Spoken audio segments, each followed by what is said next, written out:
भरदिवसा घरफोडीने परिसरात भीतीचं वातावरण. भरत वसंत शेटे राहणार सांगलीकर मळा यांचा भरदिवसा बंगला फोडून अज्ञात चोरट्यांनी दागिने आणि रोख रक्कम असा मुद्देमाल लंपास केल्याची घटना घडली आहे. भरत शेटे सकाळी 11 वाजता कुटुंबासह बाहेर गावी गेले होते. रात्री 8 वाजता परत आल्यानंतर घरातील साहित्य विस्कटलेले पाहून चोरीचा संशय आला. बेडरूममधील तिजोरीतील ₹50,000 रोख रक्कम आणि दागिने असा 2,30,000चा ऐवज अज्ञात चोरट्यांनी लंपास केलाय.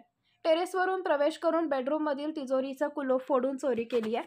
माहिती मिळताच मिरज शहर पोलिसांनी घटनास्थळी हजर होत ठसे तज्ज्ञ व श्वान पथक यांना पाचारण करण्यात आले होते. मिरज शहर पोलीस ठाण्यात अज्ञात चोरट्याविरोधात गुन्हा दाखल झाला असून पोलीस अधिक तपास करत आहेत. भरदिवसा चोरीची घटना घडल्याने परिसरात भीतीचं वातावरण पसरलंय.